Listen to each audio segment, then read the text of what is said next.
कळस खुर्द येथे भव्य टेनिस बॉल क्रिकेट स्पर्धेला उत्साहात सुरुवात. राज्यभरातून खेळाडूंचा सहभाग. कळस खुर्द येथे संघर्ष क्रिकेट क्लबच्या वतीने आयोजित भव्य टेनिस बॉल क्रिकेट स्पर्धेला आज उत्साहात सुरुवात झाली. या स्पर्धेत केवळ अकोले तालुकाच नव्हे तर नाशिक आणि पुणे जिल्ह्यातील अनेक खेळाडूंनी सहभाग नोंदवत क्रीडाप्रेमींचे लक्ष वेधले आहे. युवा नेते अमित भांगरे यांनी प्रथम क्रमांकासाठी आकर्षक बक्षीस जाहीर केले. जिल्हा परिषद धामणगाव गटाच्या इच्छुक उमेदवार सौ सोनाली परीक्षित भोर यांनी द्वितीय क्रमांकाचे बक्षीस देऊ केले आहे. सोनाली भोर या आगामी जिल्हा परिषद निवडणुकीसाठी सज्ज असून धामणगाव गटातून पूर्ण ताकदीने मैदानात उतरण्याची तयारी करत आहेत. या स्पर्धेच्या आयोजनात मार्गदर्शक सुरेश अण्णा गडाख यांचे मोलाचे योगदान लाभले आहे. अकोले तालुका राष्ट्रवादी काँग्रेस शरद पवार गट यांच्या पुढाकारातून स्पर्धेचे यशस्वी आयोजन करण्यात आले. गावचे पोलीस पाटील, सरपंच तसेच आजी-माजी पदाधिकाऱ्यांनी खेळाडूंना प्रोत्साहन देत बक्षिसांची घोषणा केली. स्पर्धेचे उद्घाटन महाराष्ट्र राज्याचे उपमुख्यमंत्री अजितदादा पवार यांना श्रद्धांजली अर्पण करून करण्यात आले. त्यांच्या स्मृतीला अभिवादन करत 7 दिवसीय स्पर्धा पार पडणार आहे.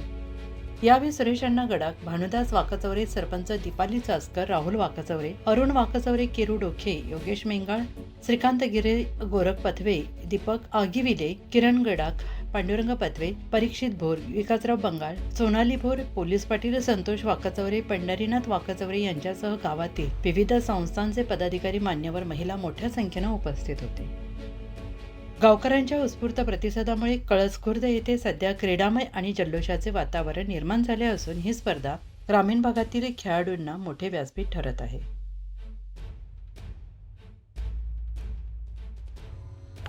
कळस खुर्द गावामध्ये संघर्ष तरुण मित्र मंडळ आणि संघर्ष क्रिकेट क्लब यांच्या माध्यमातून क्रिकेटच्या मॅचेस या ठिकाणी आयोजित केलेल्या आहेत. त्यानिमित्तानं उद्घाटन हा कार्यक्रम संपन्न होत असताना त्यासाठी उपस्थित असलेल्या या ठिकाणी आपल्या धामणगाव जिल्हा परिषद गटाच्या ज्या आता इच्छुक आहेत निवडणुकीसाठी त्या सोनालीताई परीक्षित भोर, त्यांच्यासोबत उपस्थित असलेले आमचे युवकचे तालुक्याचे अध्यक्ष राष्ट्रवादी काँग्रेसचे परीक्षित भोर, आमचे राष्ट्रवादी काँग्रेस पक्षाचे सेक्रेटरी विकासजी बंगाळ, आमच्या गावचे माजी सरपंच पंढरीनाथ तुकाराम वाकचौरे, गावच्या सरपंच दीपालीताई चासकर, त्याचबरोबर आमच्या गावातील पंचायत समितीचे माजी सदस्य गोरख पथवे, गावचे पोलीस पाटील संतोषजी वाकचौरे, आमचे ग्रामपंचायतचे मेंबर अरुण वाकचौरे, त्याचबरोबर दीपक आगविले, ज्ञानदेव आवारी, बंदाजी वाकचौरे आणि सर्वच या ठिकाणी उपस्थित असलेले आमचे या मंडळाचे अध्यक्ष केरू डोके, भरत गिरे, पप्पू मेंगाळ आणि सर्व उपस्थित या ठिकाणी सर्वच या क्रिकेट क्लबचे सदस्य. खरं तर गेले 4 वर्ष पासून या ठिकाणी क्रिकेटचं आयोजन ही सगळी मंडळी करत आहेत.